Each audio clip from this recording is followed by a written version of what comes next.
La inteligencia artificial es algo con lo que ya soñaban en la antigüedad. Existe, los antiguos, siempre me voy a Grecia, soy una petarda, pero bueno, ¿qué pasa? En la mitología, bueno, en ciertos relatos encontramos que se habla de robots. Se habla de no robots con ese término que lo acuñó Isaac Asimov, mini punto para mí, sino se habla de esculturas que adquieren vida. Por ejemplo, esta era muy tecnológica en la que vivimos, donde la inteligencia artificial está a la orden del día, y empecemos a ver a los robots criando a nuestros hijos, ¿qué tipo de mitos nos estamos contando ahora? El mito, como núcleo, surgió como una manera, yo lo llamo regla mnemotécnica, es una manera de dar explicación a lo que se observaba, a los acontecimientos que se vivían, los hitos que vivía la humanidad, e incluso también, pues, bueno, ciertas explicaciones morales, éticas, todo en función, en busca de la supervivencia del grupo. Pero entonces, claro, si tú sabes manejar la IA, esa IA para ti es como la armadura era para Aquiles. O como el arco era para Heracles, que no la maza, cuidado, el arco. O sea, pues que todas estas tecnologías que tenemos hoy en día y que mucha gente dice, qué horror, tanta tecnología, no es el problema la tecnología, el problema es que no sabemos acercarnos a ella. ¿Cuál es el mayor mito, dentro de esas reinterpretaciones que ha dicho, cuál es ese mayor mito que nosotros seguimos considerando ahí como cierto, en tu opinión? Que somos...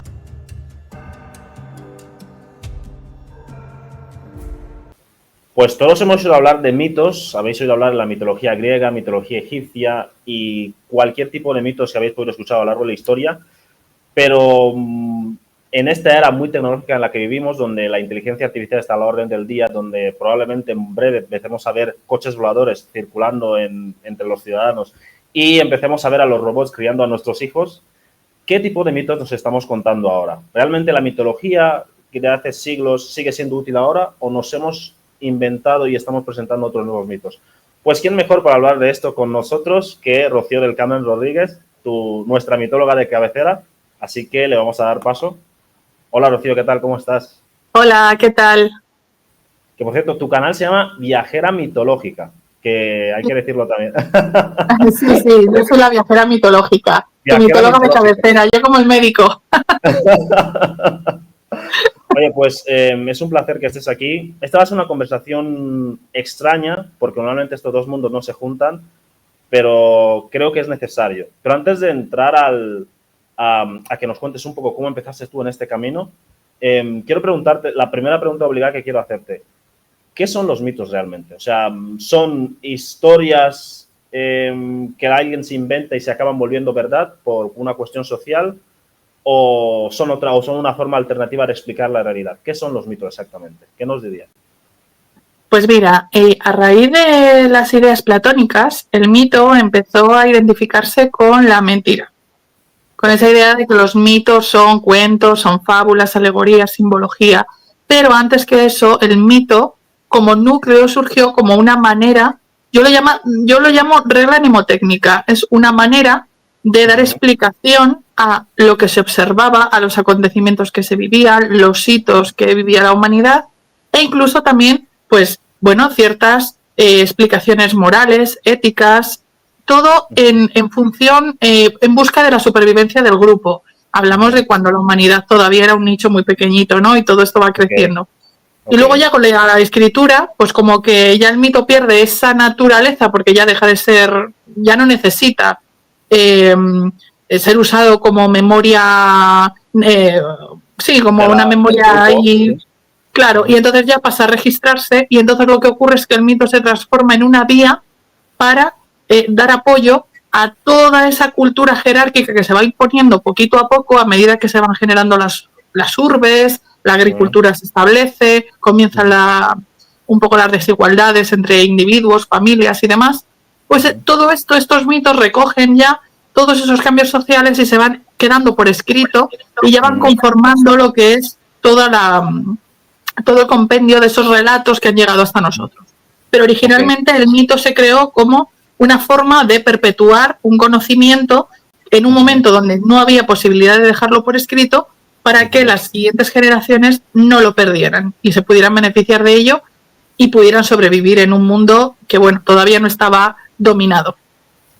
Y ese conocimiento, Rocío, era, o sea, el mito podría ir a tenía que ver con conocimientos de temas, digamos, más divinos, más esotéricos, o se podían hacer mitos de cosas más prácticas, como por ejemplo, oye, me lo invento, cómo ir al río a cargar agua sin que te coma el león, por ejemplo. ¿Había mitos sobre ese tipo de cuestiones o siempre eran cuestiones mucho más espirituales? Pues es que al principio era lo que tú dices, cómo ir al río y que no me coma el león. Primero es vale. El río, qué simboliza el río, qué es lo que me aporta el río, qué es el león, etcétera. Es poner nombre a un entorno que todavía no estaba reconocido y que nos era hostil.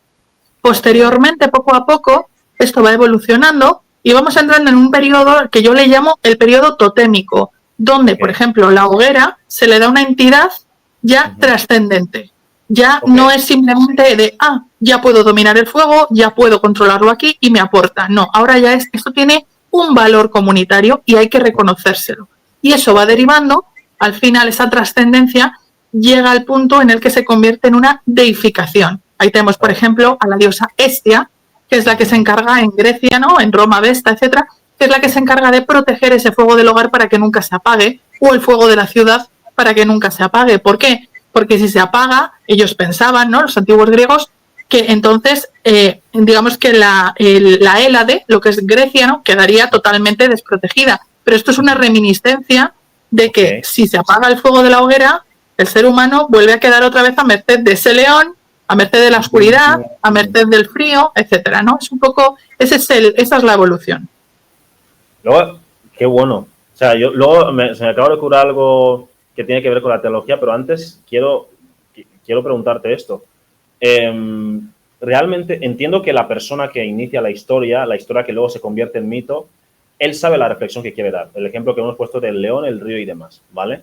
Pero claro, los que lo reciben luego, a lo largo de las generaciones, realmente entienden la interpretación real. Porque a mí, tú me cuentas el mito que me acabas de contar ahora de lo del fuego y demás, claro, y me lo cuentas ahora y yo lo entiendo como que, bueno, pues hay que mantener la llama encendida, etcétera, etcétera. Pero no entiendo dónde se origina, no entiendo que era principalmente para hacer que el humano no se quede a oscuras y esté a merced de los peligros del mundo, ¿no? Entonces, ¿tú crees que conforme van pasando las generaciones, los distintos mitos se han ido, aunque sea la misma historia, generación tras generación se han ido interpretando de una manera diferente en función de la generación a la que le toque o a otra? Sí, lo que ocurre es que no es tanto que se interpreten de otra manera, sino que el mito va cambiando su finalidad. Es decir, llega un momento en el que yo lo defino como que el mito deja de ser mito. El mito nació con una finalidad muy concreta. Y, depende también de la zona, ¿no? Normalmente nos centramos mucho en Grecia y demás porque es lo que nos pilla más cerca, pero bueno, también tenemos Mesoamérica, tenemos Japón, tenemos diferentes puntos. Y a mí me gusta mucho poner el ejemplo del pueblo Hadza de Tanzania, cuya mitología es genealógica, y en ella se nos habla de los antepasados del pueblo y podemos encontrar en esas descripciones al Homo habilis, al Homo erectus. De hecho, aparecen vinculados a los hitos a los que siempre se les asocia, que es el descubrimiento del fuego, o mejor dicho, el dominio del fuego, la aparición de las piedras percutoras, etcétera, etcétera, etcétera, ¿no?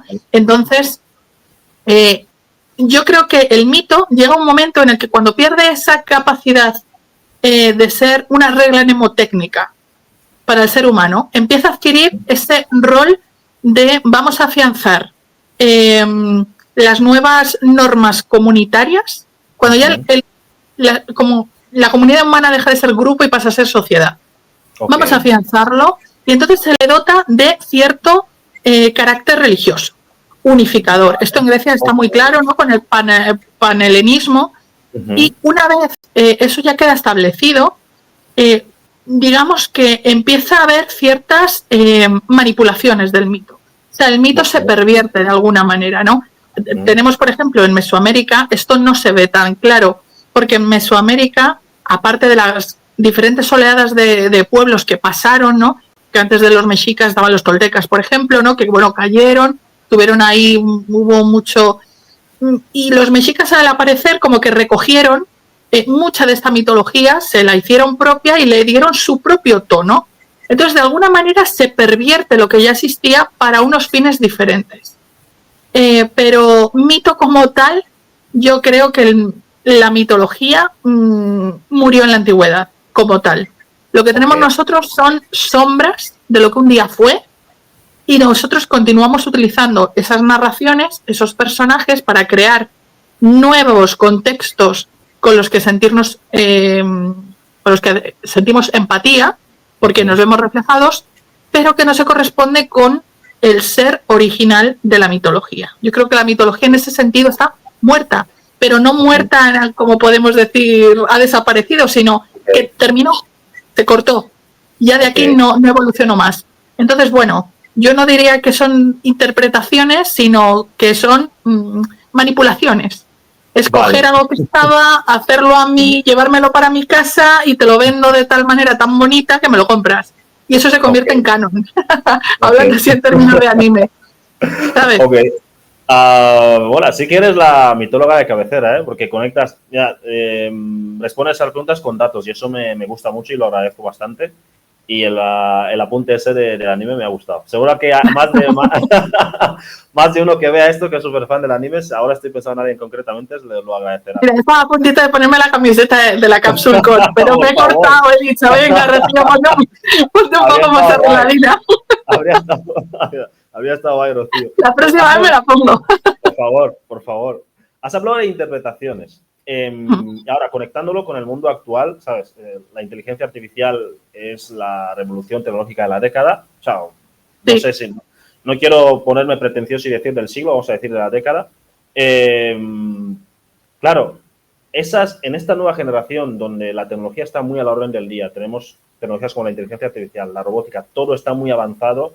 Incluso se habla de que en unos 10 años será posible tecnológicamente poder paliar casi todas las enfermedades que conocemos a día de hoy. Entonces, ¿qué mitologías o qué mitología concretamente dirías que se ha reinterpretado a día de hoy y que nos seguimos creyendo? ¿Cuál es el mayor mito dentro de esas reinterpretaciones que ha dicho?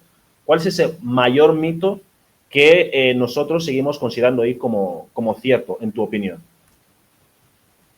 Que somos la generación más top. No me lo esperaba. Para empezar, la inteligencia artificial es algo con lo que ya soñaban en la antigüedad. Existe, los antiguos, siempre me voy a Grecia, soy una petarda, pero bueno. No. A ver, es que la tengo muy trillada. A ver, los de Grecia patrocinan el podcast, así que no pasa nada.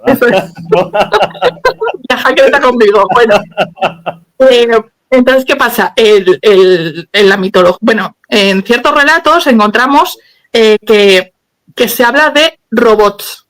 Se habla de no robots con ese término que lo acuñó Isaac Asimov, mini punto para mí, sino se habla de esculturas que adquieren vida. Por ejemplo, se dice que el dios Hefesto, que es el dios como que construye, el de la fragua, el de las armas, etcétera, construye una especie como de esculturas, les da vida y le ayudan a caminar.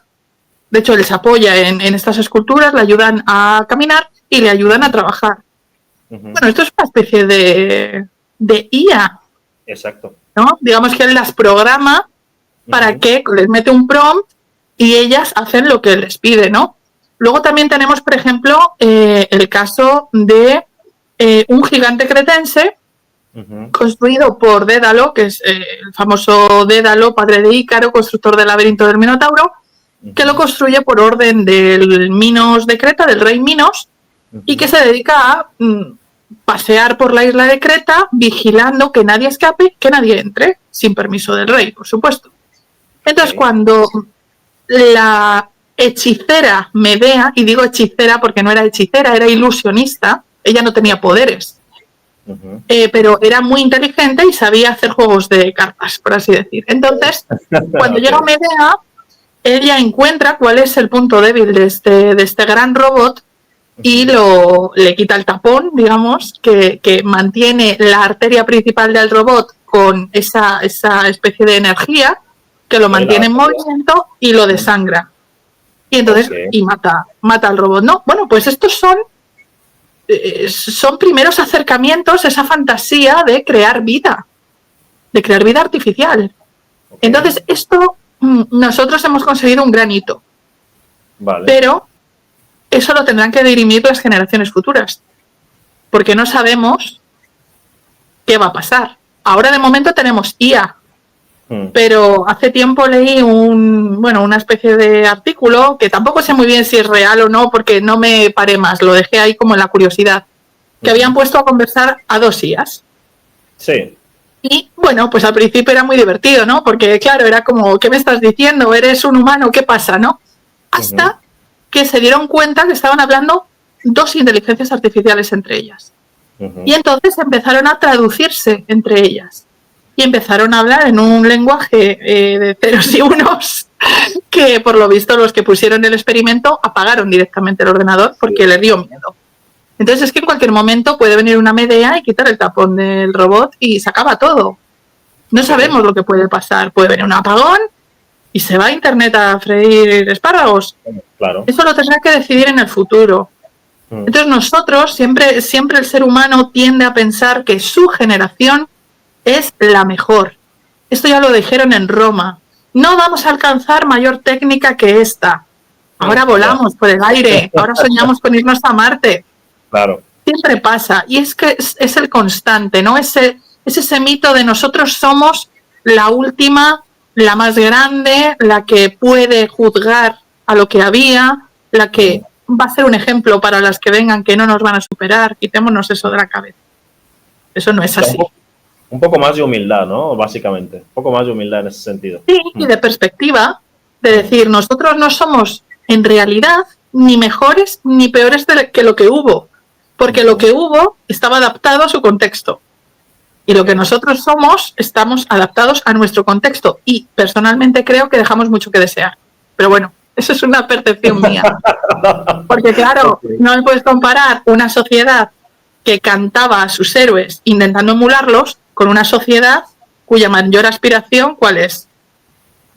Tener un canal con 500.000 seguidores en Pornhub. No sé cómo decirte. Bueno.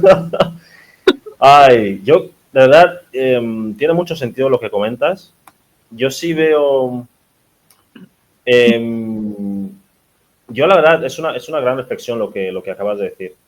Y tener es un poco más ese sentimiento de humildad que al final es como que a mí me da la sensación que como la historia como que se recicla, ¿no? Es la misma historia, pero con diferentes actores siempre. Como si hay un mismo director y está haciendo secuelas de la misma película año tras año, pero simplemente cambian los actores. Y como tú has dicho, el contexto, ahora estamos en otro contexto y la realidad es diferente. Y hablando de esto, no sé, muchos de los mitos, hay algunos posts que tienes donde desmientes ciertos mitos que creíamos que eran de alguna forma y al final son de otra. Como por ejemplo, creo que hay un post, espero no decirlo mal, donde hablas, por ejemplo, das una curiosidad sobre lo de Aquiles, sobre el talón de Aquiles, que en realidad no sé si disparan en el talón o cosas así. Entonces, quería preguntarte, a raíz de esos mitos modernos que tenemos, como el que acabas de decir, ¿hay algo que estamos entendiendo mal? Por ejemplo, acabas de desmentir esto tan importante que creemos que somos la última pomada en esta generación. ¿Hay de alguna forma algo más concreto, yo que sé, a la hora del día a día, que estemos haciendo constantemente y que creemos que es así, pero que en realidad es una farsa que hemos construido nosotros y no nos hemos dado cuenta, desde tu opinión? Pues mira, yo creo que la mera estructura jerárquica que tenemos en la sociedad actual, creo que es un poco pantomima, en el sentido de que al estudiar un poquito antropología, te das cuenta de que otras organizaciones sociales son posibles y que se han dado. Okay. Entonces nosotros hemos llegado aquí pues porque era lo más cómodo. Nuestro tipo de organización social es la más cómoda. Okay. Y esto es algo que además se acredita en la mitología. Esto lo encontramos en la mitología sumeria, por ejemplo, donde se dice que el ser humano está creado para ser esclavos de los dioses. Es decir, los dioses crean al ser humano porque no quieren trabajar. Ellos en su mentalidad, los dioses necesitan alimentarse. Si no, mueren. Igual que ocurre con los nórdicos, que si no consumen las manzanas de Idun, mueren, envejecen y finalmente mueren, etcétera, ¿no? Entonces, ellos pensaban que los dioses tenían que alimentarse y tenían que trabajar para vivir, como nosotros. Pero ellos no querían hacerlo, ellos querían darse la vida padre. Y entonces lo que hacen es fabrican como, además siguiendo el mismo ritual de la fabricación de ladrillos de adobe, fabrican a los seres humanos. Y entonces, claro, se envían, por así decir, una serie de normas por parte del dios Enki, donde se nos dice cómo hay que organizarnos, ¿no? Cómo os tenéis que organizar los seres humanos para poder convivir, prosperar, multiplicaros, etcétera, ¿no?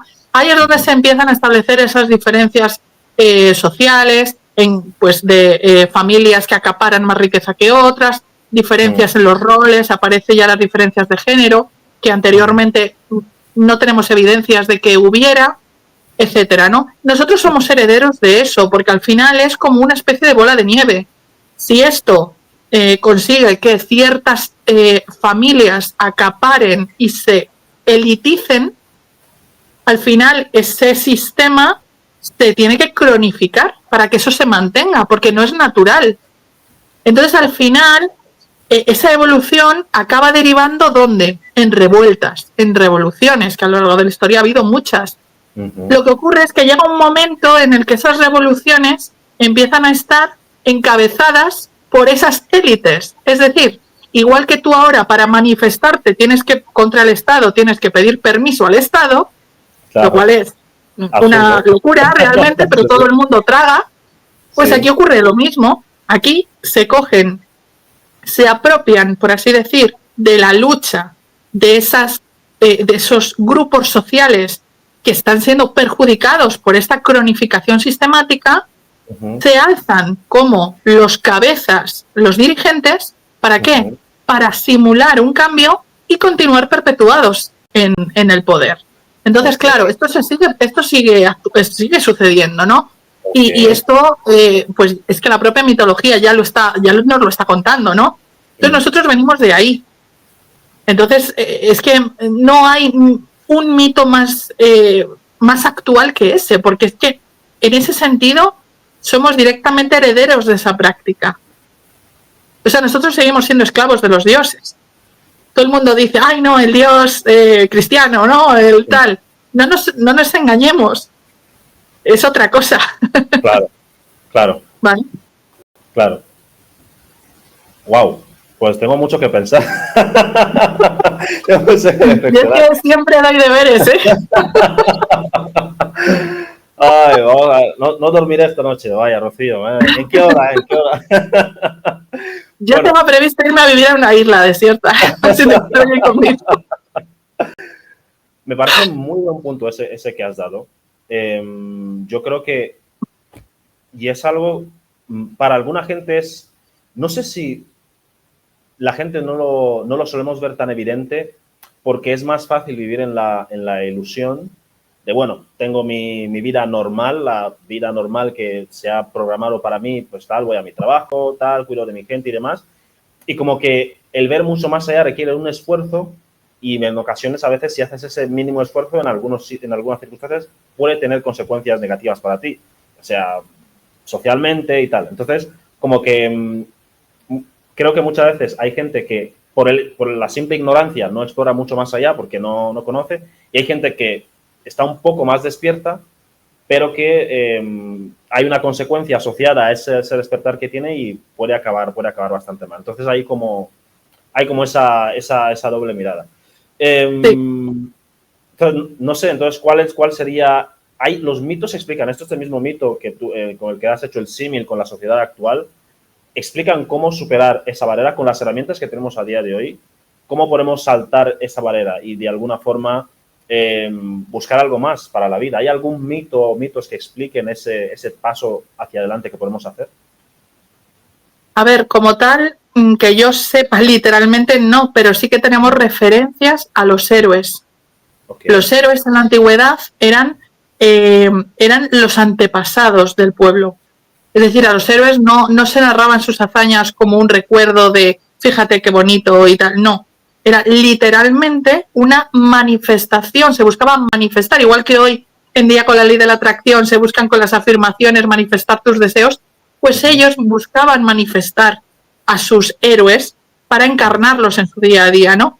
Entonces, los héroes son como la esperanza de la humanidad.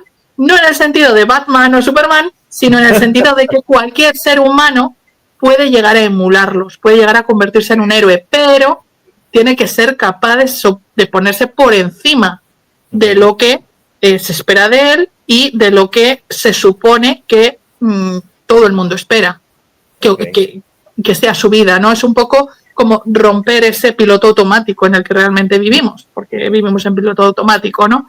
Entonces, por ejemplo, figuras como Heracles, te hablo de figuras arcaicas, no clásicas, porque luego con el clasicismo todo esto cambia, se manipula, es un horror entre comillas, las historias son muy bonitas, pero no tiene nada que ver con lo original. Te hablo del Heracles arcaico, de Perseo, de el Teseo arcaico, de Aquiles. Aquiles es fundamental, es un héroe. O sea, es, bueno, pues no te voy a decir mi favorito, pero vamos, ahí le ronda. Entonces, claro, entonces es como lo que ha hecho Aquiles, es verdad que Aquiles, su madre, es una diosa y todo lo que tú quieras, pero Aquiles tuvo que elegir. Él podía haber tenido una vida normal, haber sido feliz con su mujer, sus hijos, X, haber muerto y haber sido olvidado. Como nosotros vivimos en piloto automático, hacemos lo que se supone que tenemos que hacer, morimos y nos recordarán X generaciones y luego nada. O morir tempranamente, pero con cleos, es decir, con gloria, y ser recordado eternamente. Y él elige eso. Él sacrifica todo por eso. Y a día de hoy seguimos hablando de Aquiles, luego no le salió mal. Claro. Aunque él en la Ilíada, en la Odisea, hay que reconocer que él se arrepiente de haberlo hecho. Él dice que fue un sacrificio muy grande, no lo dice así, pero que él hubiera preferido ser sirviente de un campesino y estar vivo que ser el héroe de todos en el mundo de los muertos. Porque en el mundo de los muertos no hay vida, es una sombra, es un recuerdo, es lo que fue una vez y ya. Pero te das cuenta de que en el relato arcaico también hay una alternativa que explica por qué los héroes son la esperanza de la humanidad, donde te dicen que ese heroísmo que él muestra, ese yo estoy por encima de lo que se espera de mí, es recompensado convirtiéndolo en una deidad tutelar. Y entonces se convierte en una suerte de no de Dios, pero sí de entidad liminal entre el mundo de lo divino, el mundo de los mortales, que es ayuda para los mortales y guía. Y esto está sobre todo en una isla que actualmente está en el Mar Negro, no se puede visitar por temas de todo lo que hay ahí organizado. No, porque Rusia no te deja, pero ahí... Vale. Pero ahí es donde él tenía su santuario y ahí es donde se le adoraba como esa entidad liminal, como si fuera un dios. Entonces, ¿qué te está diciendo esto? Que si tú eres capaz de ponerte como él se puso por encima de estas expectativas y esa comodidad, puedes llegar a ser un héroe. Ese es el mensaje que te está mandando. Pero no hay como tal un mito que te cuente esto, porque o sea, no es que el mito empezó a utilizarse para afianzar lo que había, no para ser contestatario contra la organización que se dio. Oye, hablando de esto, ahora que has mencionado este mito, la mitología griega está llena de héroes que, no sé si en todas las ocasiones, pero los pocos que conozco siempre son que sus progenitores, uno de ellos es un ente divino y otro es humano, ¿no? Entonces, semidioses se llaman, ¿no? Si no me equivoco. Sí, semidioses. Claro, eso me recuerda un poco a lo que somos hoy. Hoy en día, pues todos nos creemos como mini dioses porque podemos meterle un prompt a ChatGPT y que nos cree cualquier cosa, ¿vale? Entonces, a diferencia de los héroes, por lo poco que he podido leer, a diferencia de los héroes que eran gente que activamente entraba en acción y defendía a los más oprimidos y se convertían en referentes, como tú acabas de mencionar, a día de hoy tengo la sensación de que nos hemos convertido en una suerte de gente que nos creemos todopoderosos, pero desde la perspectiva más perezosa de la palabra. Es decir, te sientas en el portátil, pones un prompt y se crea todo. Entonces, ¿crees que, haciendo el paralelismo con la mitología, hay alguna virtud en que yo me siente ante un portátil y pueda crear algo con la ayuda de la tecnología, o no tiene ningún tipo de sentido y eso nos va a abocar al fracaso? ¿Cómo lo ves tú desde tu perspectiva? Pues yo creo que sí que tiene mucha virtud. Yo lo veo muy positivamente. ¿Por qué? Porque para empezar, los héroes no eran los héroes que creemos nosotros. Los héroes no defendían al necesitado. Los héroes podían pisotear al necesitado. Ellos buscaban otra cosa diferente. Eso de defender al necesitado es una idea que nos ha venido por diferentes filosofías, la cristiana, etcétera, la escolástica medieval y demás, con esa imagen del caballero medieval que protege, que guarda, que cuida a la doncella, la libra de tal. De ahí nos viene todo esto. Pero antiguamente el héroe no era Superman. Superman podía destrozar la Tierra si en Krypton le daban el Kleos, la gloria. ¿Vale? O sea, eso era el héroe. Entonces, ¿qué ocurre? A día de hoy, nosotros nos sentamos frente a ChatGPT y le metemos un prompt. Y claro, la gente dice, jolín, pero es que eso no tiene mérito, porque... Y dices, bueno, no tiene mérito si no sabes escribir bien ese prompt. Claro. Pero es que ChatGPT o cualquier otra IA está ahí para servirte. Es que esa IA es esa escultura de Festo. Tú eres Hefesto. ¿Vale? Nosotros hemos construido la IA. La IA no ha venido bajada como el maná. Nosotros la hemos construido y nosotros la estamos utilizando y la estamos poniendo a nuestro servicio. Hay quien lo cree, que la IA ha venido, pero bueno, eso ya son otras sí. ramas. No vamos a entrar. De la vida. Pero bueno, por favor, continúa. No vamos a entrar ahí, en terreno tan polémico, porque nos quedamos solos, pero bueno. Pero entonces, claro, si tú sabes manejar la IA, esa IA para ti es como la armadura era para Aquiles. O como... el arco era para Heracles, que no la maza, cuidado, el arco. Era el arco, entonces, vale. Okay. Sí, para Heracles era el arco. Lo que pasa es que luego lo de la maza, pero bueno, que yo me enrollo mucho. Entonces, ¿qué pasa? Pues que todas estas tecnologías que tenemos hoy en día y que mucha gente dice, qué horror, tanta tecnología, no es el problema la tecnología. El problema es que no sabemos acercarnos a ella. Perdón. Nosotros como que nos hemos desvinculado de ese sentido del Kleos, y entonces, claro, estamos entre que nos hemos desvinculado de nuestra naturaleza, por así decir. Esto la mitología también nos lo cuenta. Esto se ve muy claro, por ejemplo, en la mitología mapuche. Todos sus mitos están tan vinculados a la tierra. De hecho, mapuche viene de persona de la tierra, gente de la tierra. O sea, es como están muy enraizados, muy en conexión con su entorno. Nosotros no tenemos eso. Lo hemos perdido hace mucho tiempo. Claro. Entonces nosotros como que nos entran pajas mentales porque, claro, no tenemos asidero, ¿no? Sí. Y todo esto la mitología lo recoge también.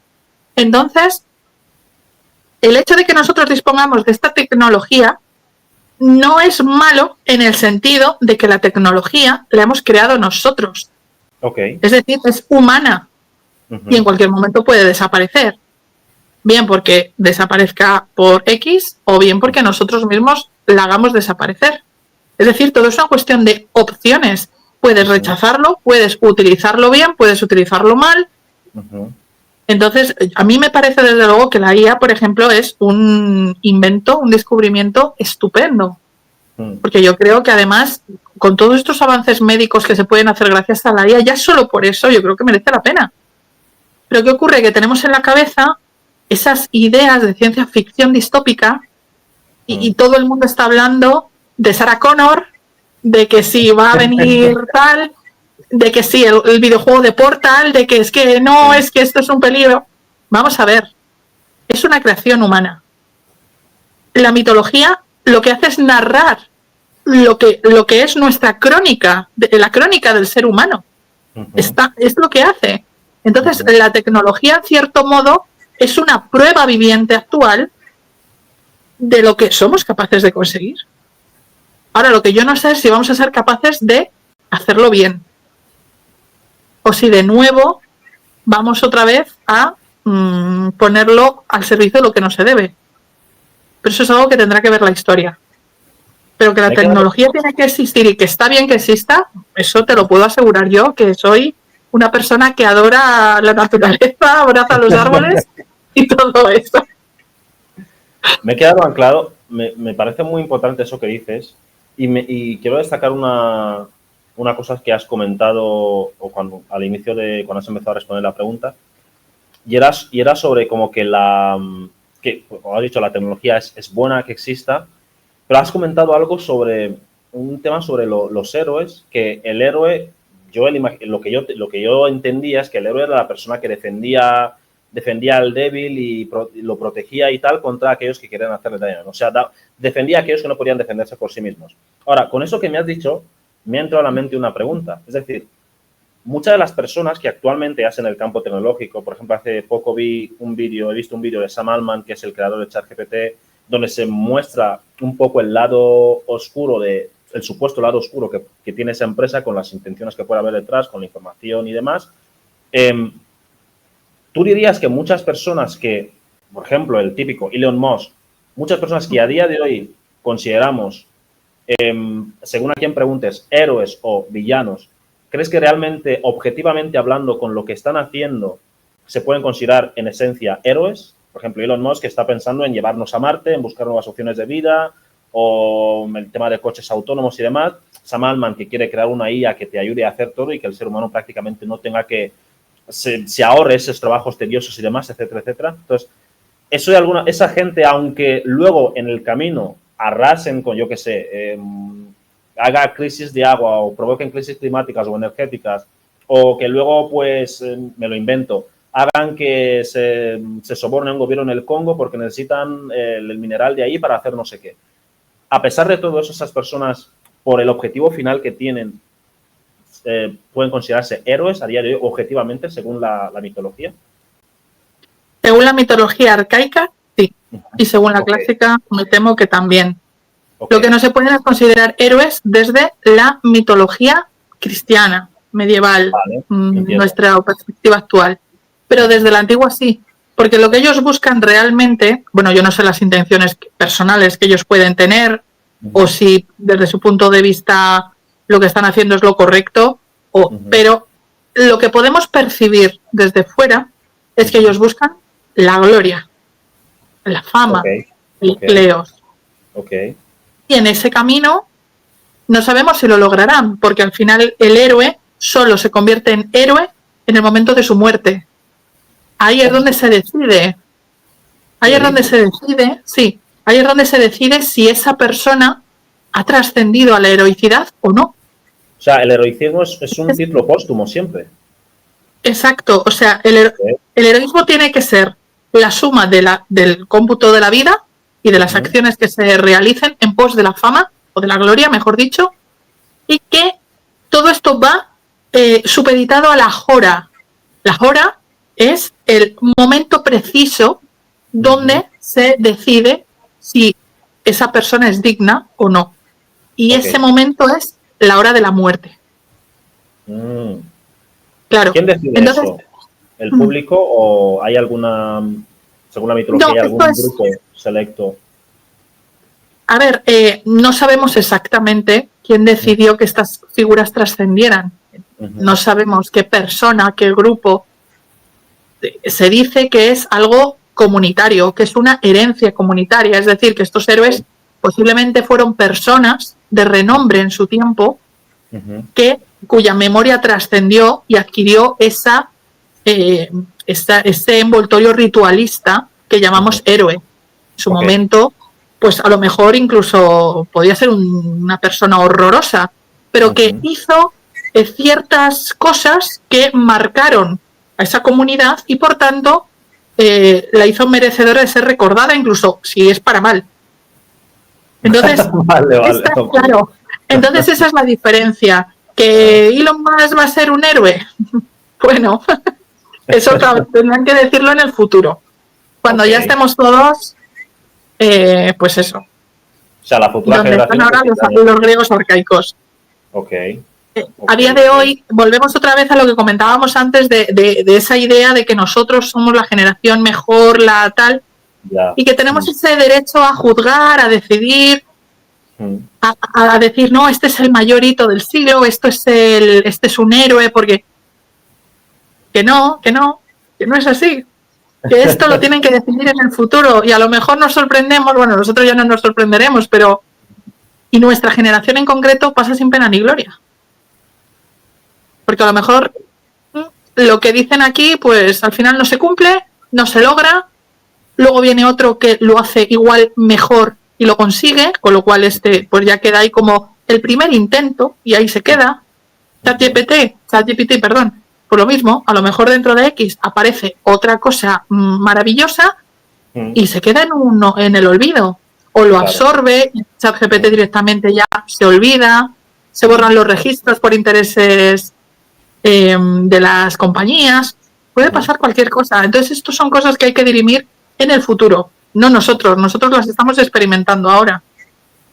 Tiene mucho sentido porque siempre se dice que el impacto de una generación, o sea, la gente que vive en una generación concretamente no sabe qué impacto están teniendo sus acciones. Por ejemplo, los de la revolución industrial no sabían qué impacto iba a tener eso en el futuro porque lo estaban viviendo ellos. Bueno, se están haciendo más máquinas y demás, pero la gente iba a su trabajo de 8 horas normal o el tiempo que durara, pero no era consciente de realmente el impacto que eso se tendría en el futuro. Dicho esto, no sé si llamarlo mito esto que te voy a comentar. Quiero hablar de la generación. Yo me pierdo mucho con el tema de las generaciones. Voy a hablar de la que más, la generación Z, que es creo que es la de mis sobrinos. La generación Z es la de los 2010 para adelante, ¿no? Si no me equivoco. ¿O cómo es? Pues no puede ser, yo soy millennial. También, entonces, me he perdido en eso. Creo que es la siguiente. Puede ser. Bueno, hilando con esto que has dicho, de que cada generación se cree que es la top, hay mucha gente que siempre dice, cuando ve a los jóvenes que salen por la tele o se encuentra alguno por la calle, dice, esta generación Z no solo saben mirar TikTok, solo saben hacer cosas, solo saben entretenerse y demás. Pero en cambio, mis sobrinos, que también usan TikTok y demás, pero son muy brillantes en otros campos y muchas veces yo a mi sobrino, yo me dedico al tema de la inteligencia artificial, yo a mi sobrino le hablo de temas, conceptos complejos de inteligencia artificial, se lo comento así una vez, dice, sí, tío, ¿por qué esto? Y lo entiende rápido, digo, cabrón, ¿cómo lo has interpretado? Y él se da cuenta y sigue con su TikTok y sus cosas. Digo, claro, pero la imagen que se nos vende es que muchas veces que las nuevas generaciones no valen para nada, entre comillas, como que están abocados al fracaso porque hacen sus tareas con ChatGPT, porque tienen déficit de atención y un montón de cosas más. Entonces, ¿tú crees que esa narrativa es una especie de mito? Y si lo fuera, ¿qué interés tiene en vendernos a las nuevas generaciones que en esencia, al final, serán las que tomarán el relevo? ¿Qué interés tiene en vendernos como gente inservible en el futuro? ¿Qué habría detrás en ese sentido? Pues mira, yo creo que esta narración, a ver, primero es mentira. Claro. Yo no creo para nada que esta generación de cristal, esta no sé qué, que se dicen tantas cosas, eso es mentira. Lo que ocurre es que es una generación que es consciente de sus emociones, que no han sido criados con miedo, han sido criados desde la empatía. Es una generación que tiene aspiraciones humanas que trascienden al hazte funcionario o sácate una carrera para encontrar un trabajo de 8 horas que te pague 2.000 euros y te sientes el mejor del mundo. Es una generación que no quiere depender de una jubilación que nunca va a recibir. Es una generación inquieta y es una generación que ve que su sociedad es incapaz de llenarla. Y eso le frustra y eso le hunde. Y por eso buscan salidas, buscan vías de escape, ya sea en redes sociales, ya sean otras 1000 cosas. Yo en parte, ¿por qué estoy en Instagram? Porque me podría haber publicado un libro contando todas estas cosas. Yo publiqué una novela, pero podría haber escrito un libro de ensayo, que también planeo hacerlo. Pero ¿por qué no me quedé ahí? Pues porque yo sé que hay muchas personas que se meten en Instagram buscando llenar un vacío que no pueden llenarlo en ningún otro lugar. Y entonces, si se topan con mi canal, lo que yo quiero es que se lleven algo valioso con ellas. Que digan, joder, pues lo que he aprendido quizá no me sirva para hacer algo práctico, pero me sirve para hacer algo humano conmigo mismo. Cuando yo no tenga capacidad práctica, siempre me va a quedar lo humano. Que esto es otra cosa que yo veo mucho. Se desacredita tanto todas las humanidades y se centra tanto todo en la técnica. Y al final, si la técnica falla, ¿qué nos queda? Una sociedad vacía. Total. Vacía de raíces, de conexiones, de identidades. Eso fue lo que ocurrió con la mitología griega. Again. ¿Por qué? Porque cuando llegó la Grecia clásica en el siglo V a.C., que le tengo especial manía a ese siglo, lo que ocurrió fue que la mitología se pervirtió completamente. Se le quitó la finalidad para la que había sido creada y que alimentaba la identidad fundacional de toda la Hélade. Todo eso se quitó. Se manipuló para ponerlo al servicio, en este caso de la polis ateniense, que estaba en plena hegemonía, y se reinterpretó todo para imponer una nueva forma de vida conforme a la mentalidad ateniense, que iba en contra de la corintia, de la espartana, de la tebana, y se rompió ese panhelenismo. Pues, ¿qué pasa con esto? Si no alimentamos la humanidad que tenemos como seres humanos y todo lo volcamos en la técnica, al final, si la técnica nos falla todo. No tenemos dónde asirnos, no tenemos base. Por eso yo insisto tanto con mi mitología, mi historia, la antropología, todo. ¿Por qué? Porque nos estamos creando una base. Estamos entendiendo de dónde venimos y estamos entendiendo que esta tecnología, todos estos hitos que estamos consiguiendo a lo largo de este siglo, pueden ser pasajeros, pero nuestra humanidad, no es pasajera. Y ahí es donde hay que poner el foco y donde hay que poner la fuerza.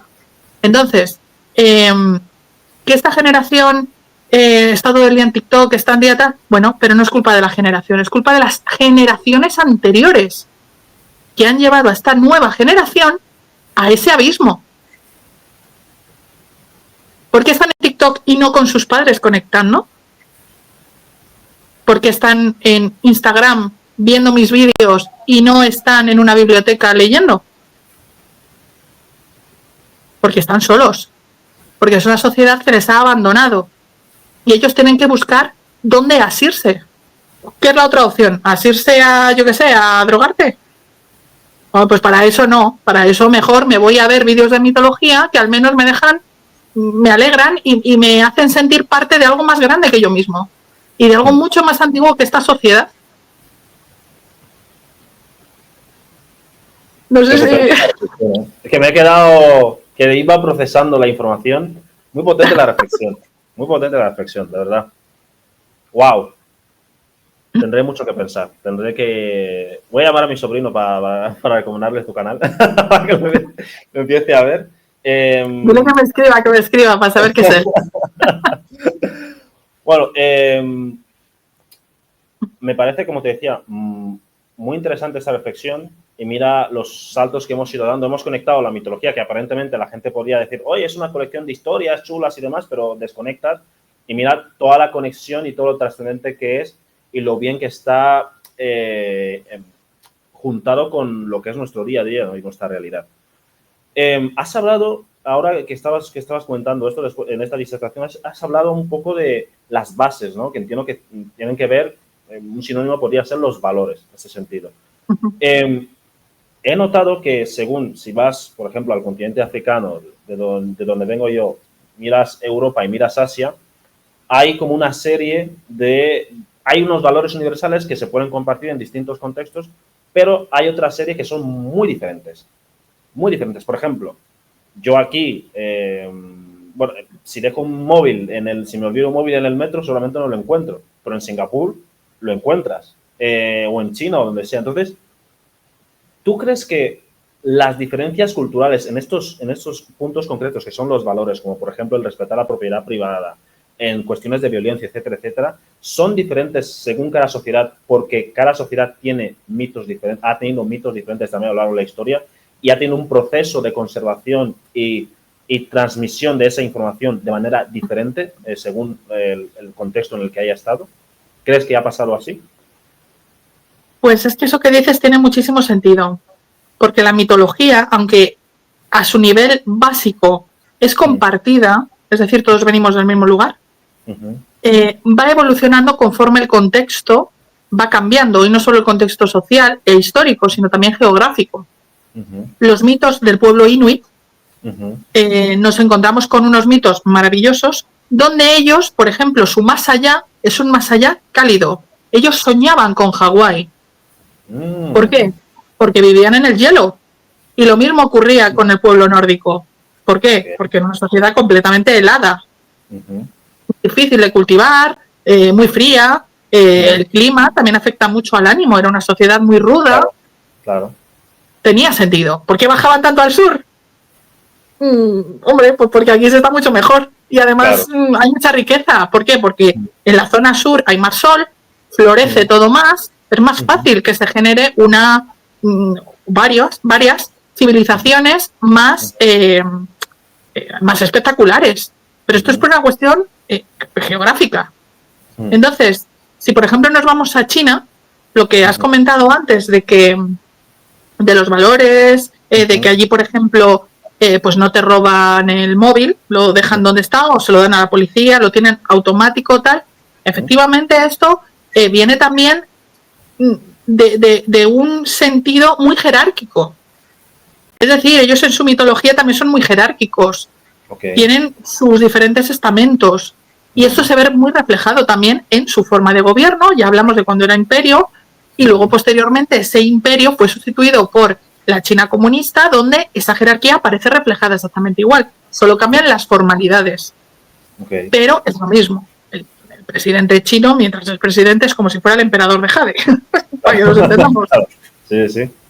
Entonces ahí hay como una estructura muy cerrada. Pero también te encuentras con situaciones que dirías, bueno, vale, no me roban el móvil, perfecto, pero ¿qué ocurre si atropellan a una persona? El que la atropella, ¿qué va a hacer? ¿La va a socorrer? ¿O si ve que sigue viva la va a intentar atropellar otra vez? Esto es sorprendente, pero es que esto ocurre.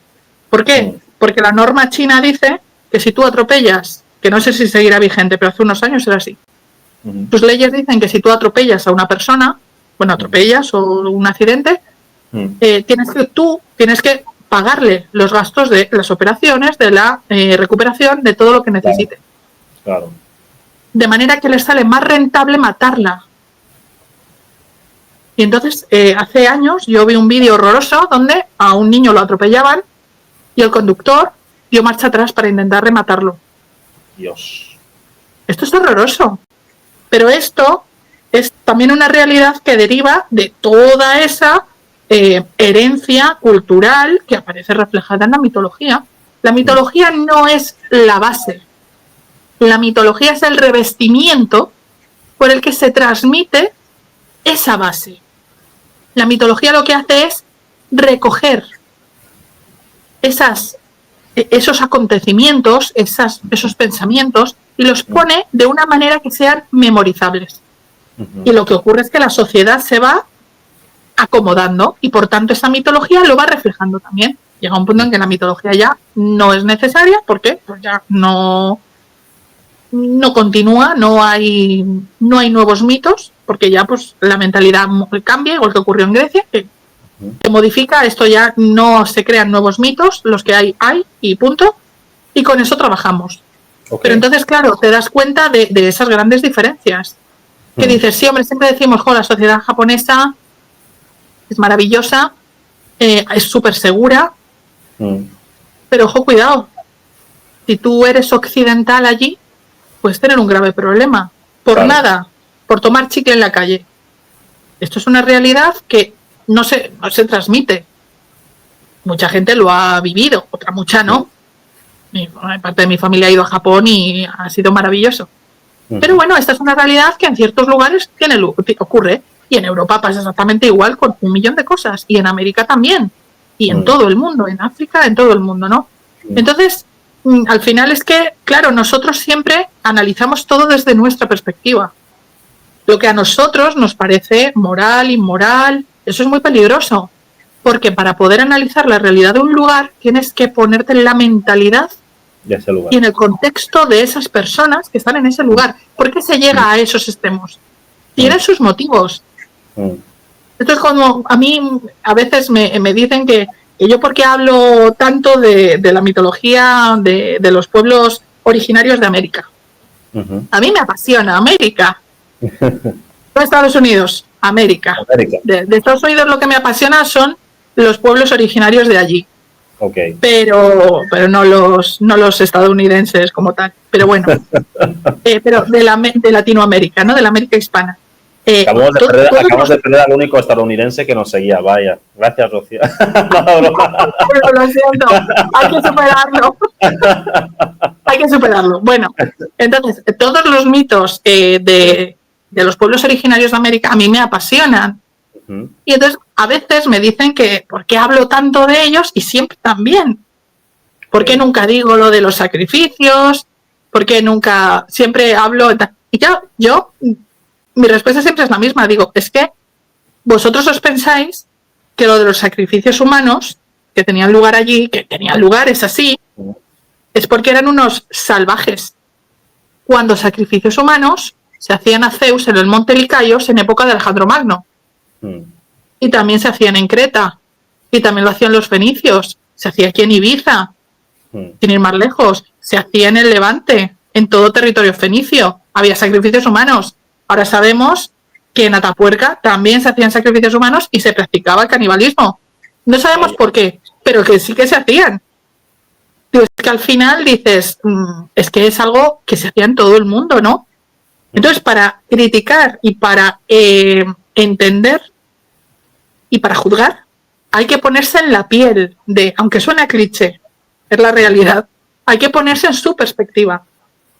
Luego otra cosa que a mí me dicen mucho es que por qué hablo tan poquito de sus mitos. Unos me dicen que hablo mucho y siempre bien y otros me dicen que hablo muy poco. Y yo digo, hombre, es que no me sigues lo bastante, porque hablo mucho. Pero me dicen que por qué tan poco. Y claro, siempre digo lo mismo. Digo, porque yo Grecia, Egipto, los nórdicos, los fenicios, los tengo muy trillados.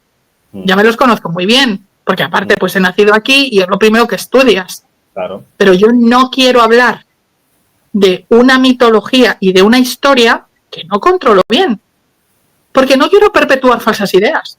Okay. Y si voy a decir algo, quiero decirlo, pero aclarando cuál es su contexto, para ponerlo en perspectiva y que se pueda comprender bien. Entonces, si yo te digo que los mexicas realizaban estos sacrificios porque tenían miedo a que si no lo hacían el sol se detuviera y la tierra fuera totalmente destruida, pues ya te da otra perspectiva. Es cruel, pero ya te da otra perspectiva. Y si te añado que en sus mitos de creación, en la creación del quinto sol, porque hay varios soles, los propios dioses se autosacrifican para que el sol se mueva y le piden a la humanidad que haga lo mismo para que toda la vida pueda prosperar, eso ya te cambia un poco más. Estamos hablando de mitología, pero es que esto está tan enraizado en esa forma de pensar que es fundamental conocerlo desde su ángulo, para que no nos quedemos con la frivolidad. Es decir, por vaya explicación más superficial, por vaya forma de justificar tanto horror. Es que ellos lo tenían integrado. Igual que en Creta o igual que en Fenicia. Pues es muy... Yo creo que esto que comentas de ponerse en la piel de la gente, cuando intentas entender el contexto de la otra persona, ponerte en sus zapatos, es muy importante hacerlo, como tú muy bien dices. Porque si no, tiendes a juzgar desde la superficialidad. Por ejemplo, para mi opinión, para mi gusto por lo menos, hay un error que muchas veces cometen muchos países, ya sin meternos en detalles políticos, muchos países occidentales que creen que su forma de vida es exportable a otros sitios. Y lo hacían mucho, ahora ya no tanto, entre comillas, pero en la época de la colonización y todo eso se hacía bastante. Ahora estamos ahí. Ahora con la globalización es mucho más fácil encontrarte un estilo de vida similar a, si te vas a las zonas más metropolitanas, pues puedes encontrarte el mismo estilo de Nueva York, por ejemplo, en Madrid. Un neoyorquino no se siente tan fuera de sitio en Madrid, por ejemplo. Pero siempre había ese error, ¿no? Que creían que su forma de vida era la mejor y la única forma de entender las cosas que existía, y eso siempre cuando iban a un sitio y se llegaba a fricciones. Y ya sabemos, pues, cómo acabaron eso a lo largo de la historia. Incluso a día de hoy sigue pasando, ¿no? En pequeños contextos donde conceptos en los institutos, incluso en la universidad. Alguna vez he visto alguna experiencia así, que una persona solo tiene en su mente su realidad, su contexto, y no da pie a que otra persona pueda dar su idea o pueda decir, mira, esto también se puede hacer así. Y tiene la mente como muy cuadriculada y no lo entienden. Antes de terminar, de verdad, me está gustando mucho esta charla. Antes de terminar, a mí también. Hay una cosa de la mitología que yo no entiendo muy bien. Sabes que a día de hoy hay un tipo, tenía el nombre apuntado, pero se me ha olvidado, ahora no lo encuentro, un tipo que está obsesionado con mantenerse joven toda la vida, como que está luchando contra, es un tipo muy conocido, pero ya se me olvidó, que está todos los días, tiene una rutina concreta, hace un tratamiento concreto, etcétera, etcétera, ¿no? Entonces, digamos que él quiere convertirse como, no ha dicho estas palabras textuales, pero como una especie de dios de la juventud, un referente de la juventud. Se está gastando mucho dinero en eso, ¿vale? Pues lo que nos faltaba ya. Un dios de la juventud, Dios mío. Entonces, mi duda es, cuando veo a ese tipo que necesita de tantas vitaminas que tiene que tomarse, tantos medicamentos, tantas sequeos, tantos temas tecnológicos que necesita incorporar a su rutina y a su día a día, hago el símil con el tema de los dioses en la mitología.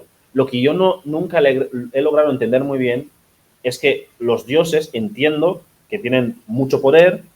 Por ejemplo, Zeus, entiendo que era el todopoderoso, por lo menos el jefe de los dioses de Grecia, entiendo, ¿no?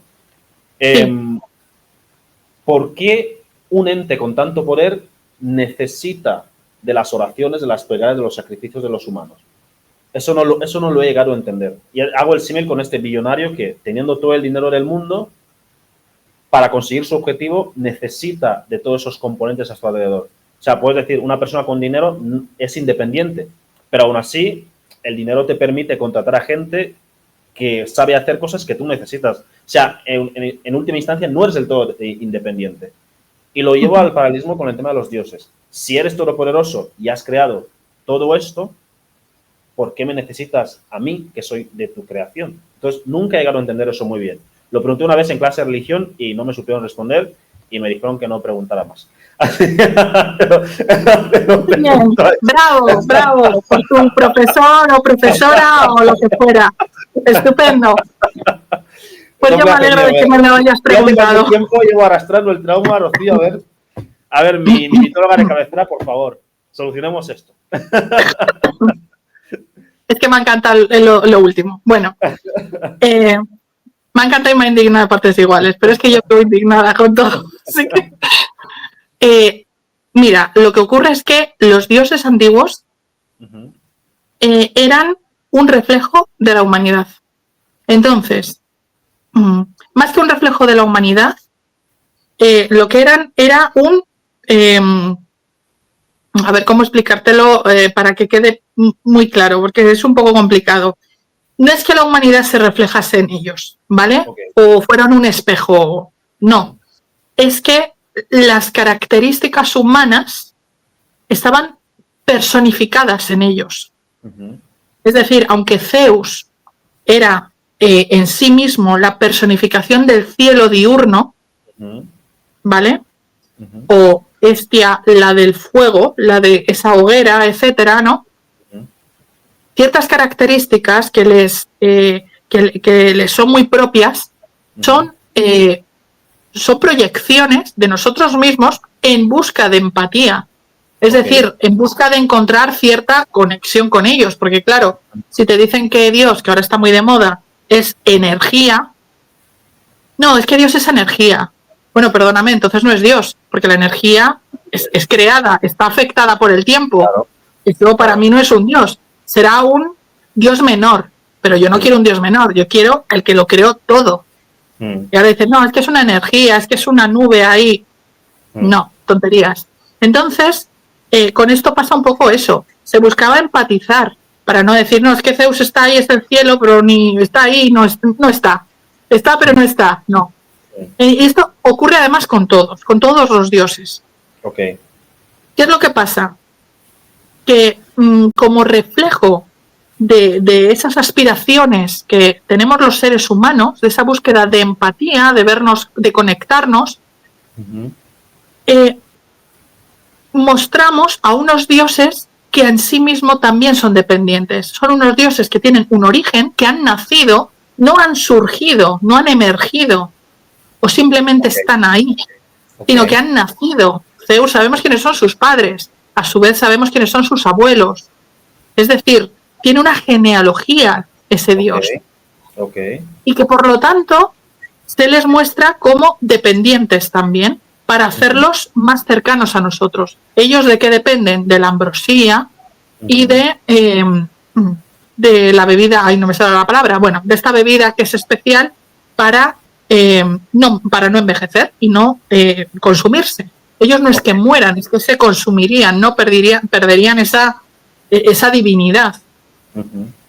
Entonces, ¿qué pasa? Que esto también entronca mucho con la idea de que algunas imágenes divinas pudieron nutrirse de personas reales que existieron y que de alguna manera alimentaron esa figura. En el caso de Zeus esto se ve muy, muy claro. Zeus procede de Deus Pitar protoindoeuropeo, que era el dios cielo, igual que la Deus Mutar era la diosa madre tierra agrícola, de ahí viene Demeter, por ejemplo. Se cree que también podría derivar Dione, que es otra diosa que aparece mencionada en la Ilíada. Entonces, sabemos que viene de aquí. De ese dios deriva Zeus, deriva Júpiter, deriva Júpiter de los Vedas en la India y deriva también Tyr, que es un dios nórdico que posteriormente fue fagocitado por el culto a Odín y quedó convertido en su hijo, por debajo de Odín. Pero originalmente era el dios supremo, era el dios de la guerra y demás. Y entonces, ¿qué ocurre? Que cuando este culto a Zeus anidó en Creta, hay una tradición, que además es una tradición local cretense, que dice que allí existía un guerrero llamado Pico, al que los griegos llamarían Zeus. Y se sabe dónde está su tumba. Es una cueva, que en el viaje que haremos a Creta intentaremos visitarla. Entonces, ¿vas a hacer un viaje a Creta últimamente? ¿Próximamente? Sí, está programado para el año que viene, un viaje a Creta. Estoy ahora ultimando los detalles, sí. Y nada, a ver si se apunta mucha gente, se viene conmigo allí. Voy a hacer de guía mitológica.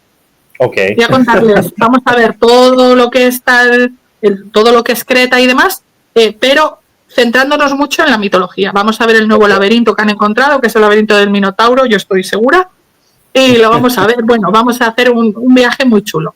Pero entonces, ¿qué ocurre? Que al anidar ahí en Creta, pues parece ser que esta figura de ese dios, que era un dios bastante bueno, vamos a decirlo así, un dios que hace honor a su nombre de dios, pues como que se nutrió de esta persona que debió de ser un reyezuelo, un señor de la guerra, no sabemos muy bien, y lo alimentó de cierta manera.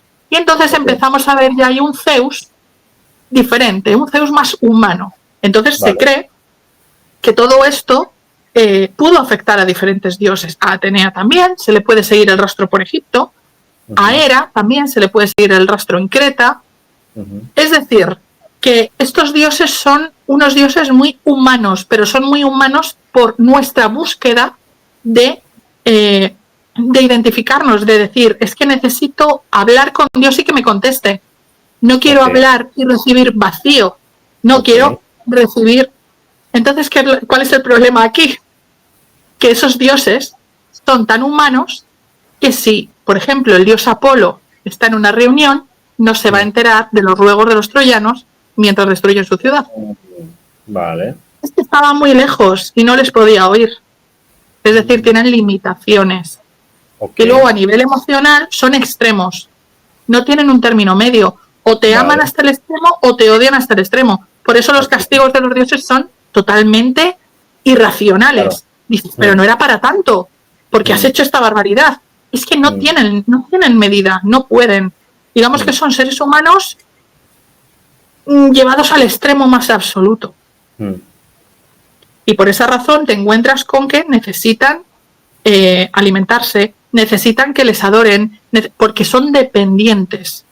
También, por ejemplo, y ya con esto termino, perdón, que me lío mucho, encontramos que en los relatos homéricos, en el himno homérico, Adémater, etcétera, se cuenta que había posibilidades de divinizar a los mortales en vida. Okay. ¿Qué se hacía? Se quemaba la carne mortal en el fuego del hogar, se ponía a los niños, y, bueno, según el himno de Deméter, se metía al niño en el fuego, quemaba su carne y después le aplicaba ambrosía para sustituir esa carne mortal por carne divina. Y así lo iba divinizando. Y esto también lo vemos en Aquiles. En la versión original de Aquiles, su madre Tetis, desesperada por salvar la vida de su hijo, de su único hijo, hace este proceso. No tiene nada que ver con la historia de la laguna Estigia, que la agarra por el tobillo y lo empapa así a lo bruto. Nada que ver. Eso es una invención romana. Muy romántica, lo que queramos. Pero no tiene nada que ver con el Aquiles original. En el Aquiles original, Tetis lo coge en el fuego del hogar, lo quema y le va aplicando la ambrosía. Pero Peleo, el padre, que es mortal, a última hora decide arrancarle a Tetis al niño de los brazos porque está harto de tanto lloro. Okay. Y entonces Tetis se enfada porque dice, encima que intento salvar la vida de nuestro hijo, haces esto, y se marcha. Es decir, que ellos también tenían ese concepto de decir, bueno, si logras encontrar ambrosía, te puedes quemar y te la aplicas y te divinizas. ¿Vale? Entonces eran dioses muy flexibles. También está el caso de Apolo, que durante un año dejó de ser un dios como tal, dejó de consumir ambrosía, y castigado por Zeus, y lo puso al servicio de un rey mortal. Y durante ese año él fue un servidor mortal prácticamente. Luego recuperó su puesto, su divinidad, y de ahí salió una amistad muy bonita, ¿no? Entonces vemos ahí como esa flexibilidad. Y como esto es tan complejo, pues por eso tu profe de religión no te lo quiso explicar, porque seguramente no... A ella tampoco se lo habías contado. Ay, que a ver, pero ya, bueno, ya que tengo que decir, todo hay que decirlo, que aparte de ese incidente, siempre fue una señora muy amable, pero ese momento lo recuerdo, lo recuerdo especialmente porque, bueno, me gustaba hacer muchas preguntas. ¿Cuántos factos has soltado con esta respuesta? Bueno, y con todas las anteriores. Datos, me encanta, datos muy concretos, contextualizas muy bien tus respuestas. Y ahora entiendo por qué mucha gente se engancha a tus vídeos, porque no cuentas una historia sin más, sino que intentas enriquecerla con contexto y tienes una forma muy bonita de comunicar, directa, pero a la vez con cierto arte, tiene cierto enganche, me gusta. Me gusta muchas gracias. Antes de terminar, quería preguntarte rápidamente lo de próximos proyectos. Has comentado que vais a hacer un viaje a Creta el próximo año, pero más allá de eso, vas a tener conferencias, estás dando algún curso ahora mismo. ¿Dónde la gente, bueno, tienes tus redes sociales, pero no sé, tienes algún libro, algo que la gente pueda, algún infoproducto que la gente pueda adquirir? Lo que quieras comentar por aquí, pues tienes el micro abierto. Bueno, pues muchas gracias. Pues mira, sí, tengo una novela publicada, la publiqué hace ya unos años, Labris, La bestia del laberinto, que no es una novela al uso, es más bien un recorrido por la Creta minoica, años antes de la explosión de la isla de Pera,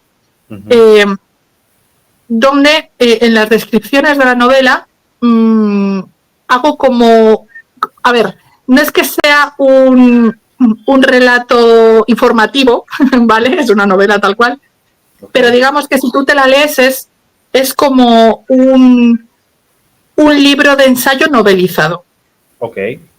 ¿Vale? O sea, no es una novela histórica, no es una novela mitológica, es más bien es un libro de ensayo, pero en formato novela. Hasta el punto de que, bueno, tiene muy buenas críticas, de lo cual yo me alegro profundamente porque empecé con esa historia cuando tenía 13 años Y bueno, tiene mucho storytelling la cosa, O sea, hasta que desde decidí mandarla a desde los 13 editoriales y años todo. ya...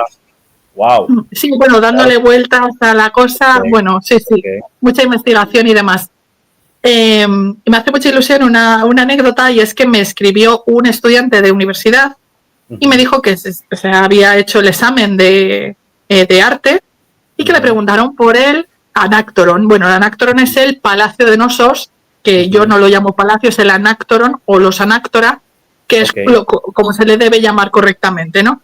Y bueno, que le habían preguntado por el Palacio de Nosos y que lo que hizo fue poner la descripción que yo di del palacio. Así, tal cual. Tal cual. Y le dieron la nota entera y decía que gracias a eso pudo aprobar el examen. Digo, qué maravilla. Qué bueno, qué bueno, Claro, qué bueno. decía que se había quedado en blanco, pero que se acordaba de Labris. Decía, es que me marcó tanto esa historia, esos personajes, Asterión, Irene, todo lo que pasa, que dice que me acordaba de eso me acordaba, como que le daba paz, y entonces lo puso. Y gracias a eso aprobó, y yo, pues fíjate, pues me parece una anécdota muy chula. Siempre que puedo la cuento. Qué bueno. Y luego también estoy ahora mismo trabajando, que dentro de 3 semanas, como mucho, 2, 3 semanas, voy a lanzar un curso, que yo, más que un curso, es un programa dedicado precisamente a estudiar la mitología griega auténtica, la original, desde el punto de vista de los griegos y el sentido de los héroes. Vamos a analizar a los héroes, o sea, es que no vamos a dejar ni la marca del calzoncillo sin ver, ¿vale?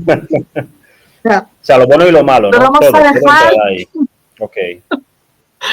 Y mañana, en concreto, voy a lanzar, que además lo voy a anunciar por Stories, voy a lanzar el primer curso, un mini curso que estoy haciendo de introducción a este programa, que bueno, que este mini curso va a ser gratis, se va a poder descargar, lo vais a poder ver, y al final os podéis apuntar a la lista de espera para este programa. Y yo, pues a lo largo de estas semanas os enviaré contenido que vaya aportando más información para que vayáis bien preparados para ese curso, y cuando se abran las puertas, pues nada, ya que podáis entrar. Eso sí, los de la lista de espera van a tener prioridad y además van a tener alguna sorpresa, por no decir sorpresota, que los que estén fuera no van a tener, porque pues, quiero darles un tratamiento especial a la gente que se compromete conmigo de verdad. Y va a ser, bueno, yo me tiemblan las venas, no la mano, las venas, porque he estado trabajando 1 año en este programa. Y entonces le he metido toda la carne en el asador, le he metido muchísimo contenido, muchísimo análisis, y vamos, es que no vas a necesitar leerte la Ilíada después de hacer esto, porque sí, o sea, es un análisis brutal. Empezamos por 4 héroes, una de ellas es una mujer, ahí lo dejo. Y poco a poco voy a ir metiendo más héroes hasta cubrir todos, pues esto es un programa que además va a estar abierto de forma temporal. Y nada, quiero que sea como el programa de referencia para entender lo que es realmente la mitología griega, la auténtica. O sea, que tú lo hagas y digas, vale, ahora ya no me van a poder dar sopas con ondas, ya sé perfectamente quién era Aquiles, quién era Heracles, quién era Perseo, quién era Teseo, lo tengo todo clarísimo para poder tener esas bases claras de verdad y poder conectar realmente a nivel personal y fuerte con esas creencias originales, que al final nosotros venimos de ahí también. Claro. Somos herederos de esa visión, con lo cual, qué menos que entender correctamente a nuestros antepasados para poder también entendernos mejor a nosotros y entender todo el entramado en el que vivimos, que está repleto de referencias mitológicas, que no de mitología, pero sí de referencias mitológicas. Entonces, pues, ya os digo que va a ser un súper programa y que os animo a ver mañana el vídeo que voy a subir gratis y que os anotéis a la lista de espera, porque va a estar brutal, va a ser padrísimo, como dicen mis seguidores de México. Me dicen, ay, es que eres chingona. Pues sí, va a ser un programa chingón y va a estar padre. O sea que apuntaos de verdad, que os va a molar mogollón. Pues para cuando salga esto, que en un par de semanitas tendrá que estar, dejaremos, ya me los pasaréis, dejaremos los links en la descripción para que la gente pueda apuntarse, tanto al programa final como a la lista de espera. y todo lo que haga falta y toda la información además que nos irás pasando. Bien, para cerrar brevemente, quiero entender un poco cómo te metes tú en esto. O sea, cómo te metes tú en todo el tema de la mitología. Has contado que llevas de los 13 años con el libro que has publicado, llevabas tramando la historia desde que tenías 13 años, pero tú realmente, porque no hay una carrera que ya, no, bueno, que yo sepa, ¿no? Que sea grado en mitología, o sea, no existe. Entonces, ¿cómo llegas tú a meterte en esto? ¿Cómo te da la vena por especializarte en este tipo de cuestiones? ¿Cuál fue tu proceso? Pues mira, yo empecé con 6 años, porque descubrí que tenía antepasados celtas. A mí siempre me había gustado mucho, mi madre es gallega, a mí siempre me había gustado mucho todo el mundo celta y demás, siempre me había gustado, sin más, no tenía explicación. Pero gustado en plan fuerte, o sea, en plan de esto es lo mío. Casi sí, o sea, una cosa así misteriosa, ¿no? No obsesión, pero sí decir de, ay, sí, esto es mío, como diciendo, sí, me siento identificada con esto, ¿no? Una cosa un poco rara, ¿no? Vale. Y descubrí que tenía antepasados celtas, y entonces dije, ostras, digo, esto como que adquiere otra dimensión, ¿no? Por parte de madre, o sea... Vale. Sí, o sea, por parte de madre, bueno, tenías que ver a mis bisabuelos. O sea, en su época medían 2 metros, rubios, ojos azules. Que decías, a ver, ¿qué pasa? Entonces fui tirando de la manta y tal, y encontré información muy chula, también involucrando a nórdicos, por ahí algún vikingo. y entonces pues dije, mira, esto yo tengo que ver, ¿no? Y entonces, luego ya cuando empecé al colegio, empecé a estudiar la mitología en cultura clásica, etcétera. Claro, te enseñan Grecia y Roma. Claro. No te enseñan nada más, ¿no? Ni Egipto, ni nada, porque ¿para qué, no? Como si no fueran importantes. Y entonces, pues descubrí que digo, pero es que esto es una maravilla, ¿no? Entonces empecé a estudiar, empecé a meterme cada vez más, y como mi contacto principal fue desde el punto de vista más humano posible, no fue en plan de, ay, qué bonito, sino, ostras, es que esto era de mi gente de hace X tiempo, ¿no? O sea, todo esto era, pues como que dije, mira, esto no lo puedo estudiar desde el mero análisis textual o filológico. Esto hay que profundizar a nivel humano, a nivel antropológico, a nivel historia, a nivel arqueología. Y entonces empecé ahí y me di cuenta de todos las similitudes que hay entre unos mitos, entre otros. Dije, jolín, pero esto se parece demasiado a aquello. Entonces indagas, te das cuenta que algunas cosas son engañosas, pues se parecen, pero luego no tienen relación. Pero bueno, ya te vas metiendo ahí y es como una carrera a fondo. Dices, es que tienes que llegar al final. Ya es un no parar, esto es como la búsqueda de Nicolas Cage, ya empiezas con una pista, con otra, con no sé qué, dices, tío, tengo que encontrar el punto de saco, porque es que si no vivo, ¿vale? Ya me puedo morir tranquila. Y bueno, y eso fue. Y respecto a lo de que no hay ninguna carrera, efectivamente, no hay ninguna. Yo estudié periodismo y luego hice un máster en comunicación corporativa. Y bueno, he estado trabajando 10 años en empresas. Y entonces... yo, mi gran ilusión, bueno, luego también estudié historia, lo que pasa es que tengo 55 créditos del plan antiguo de licenciatura de historia que equivale a un año de la licenciatura, porque me cogí todas las asignaturas de historia antigua y de historia medieval. Me cogí derecho historia de la Iglesia Católica, me cogí derecho de las Indias Occidentales, y todas las de Antiguo Egipto, egiptología, con Urruela Quesada, todo lo que pude. Y esas las tengo ahí reconocidas también, ¿no? Y a las que no me dejaron apuntarme, porque físicamente ya no podía más y yo no tenía giratiempo de Hermione Granger, pues me iba de libre. Digo, vale, pues nada, pues me voy yo de oyente, tomo mis notas y se acabó, ¿no? Y eso que me llevo para mí. Y entonces, mi gran ilusión es que haya, y a ser posible que pueda yo estar ahí para crearlo, que haya una cátedra dedicada solo a la mitología dentro de la carrera de historia o dentro de la carrera de antropología. Eso sería brutal. De momento, no hay nada que yo sepa. Hay máster de religiones de la antigüedad, hay estudios generales, pero no hay algo dedicado única y exclusivamente a la mitología. Entonces yo estoy intentando, con mucho esfuerzo, porque soy muy pequeñita todavía, pero estoy intentando centrar un poco de cátedra, entre comillas, para que se vea la importancia que tiene este contenido y en un futuro, a ser posible cercano, se pueda crear una cátedra o un máster o una especialidad dentro de mitología, pero estudiada en 360. No solo como texto a analizar, sino todo lo que es el entramado mitológico global. Okay. Yo creo que con este curso que vas a lanzar ya es en mi opinión, un buen primer paso para lograr ese objetivo, porque lo bueno que tiene la mitología es algo que yo creo que es algo muy transversal, le interesa a gente de distintos campos. Igual alguien encuentra tu curso, alguien que digamos que tenga mucha más autoridad en ese sentido académico para poder empezar por esa vía. Yo creo que podría salir. Y yo creo que tu canal llega gente, te habrá llegado gente que te escribe de diferentes campos.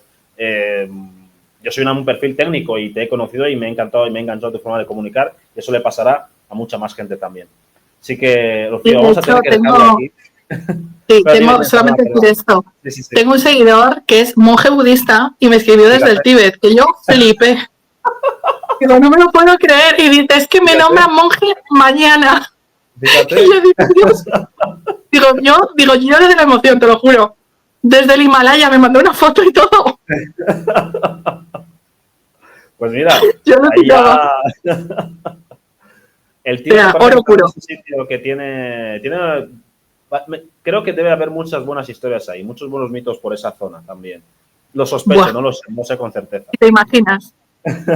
Pero en fin, habrá que hacer parte 2 porque esto se nos ha hecho el tiempo corto. Iba a estar 1 hora contigo, pero me ha encantado, lo he disfrutado muchísimo. Muchas gracias, Rocío, de verdad. Ha sido un enorme placer. Has dado, como he dicho, has hablado de mitología, pero has soltado muy buenos datos. Has sabido conectar con la realidad moderna, que es algo que muchos otros expertos de otros campos no saben conectar muy bien lo que han estudiado con la realidad actual, y eso creo que lo has hecho muy bien. Como te he dicho, tienes una forma de comunicar que por lo menos conmigo conecta y conecta con mucha más gente, por eso tus redes sociales van tan bien y demás. Y bueno, espero que nos vamos a encontrar más adelante. Y yo lo he disfrutado muchísimo. Espero que la gente también. Yo también. Y 1.000.000 de gracias por invitarme. La verdad que ha sido estupendo hablar contigo y estar aquí con vosotros. Vamos, una pasada. Así que gracias a ti por darme la oportunidad de estar aquí. No, gracias a ti por venir. Un viernes que el cuerpo pide otra cosa los viernes, salir por ahí, dar una vuelta, pero bueno, has estado aquí y te agradezco ese tiempo. Así que nada, lo vamos a dejar aquí, chicos. Ya dejaremos toda la información de Rocío en la descripción de este podcast, tanto del curso como de sus redes sociales, para que podáis tenerla por ahí, podáis contactarle. Y nada más, aquí lo dejamos. Gracias por haber escuchado este episodio especial de mitología con tecnología e inteligencia artificial. Yo creo que ha sido muy interesante y esperemos que Rocío vuelva una próxima vez. Pues nada, nos vemos. Chao, chao.